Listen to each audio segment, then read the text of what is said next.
Iyi telefone tugiye kuyihindura nshyashya, nawe bafite phone yamenetse ngwino nkwereke uburyo tuyishyiraho ikirahure cya original kandi kizima, tukaguca amafaranga makeya cyane.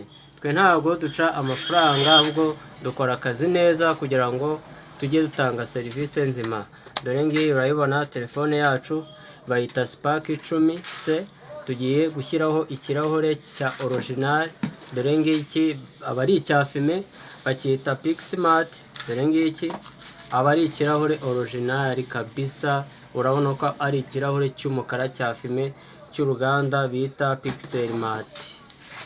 Nawe nibajya gushyiraho ikirahure uzasome neza urebe ko ari Pixelmart. Iba ifite ibirahure byiza cyane bya fime original. Kanoneho tubanze duhambure phone yacu, nayo ndi kubereka ikirahure tugiye gushyiraho.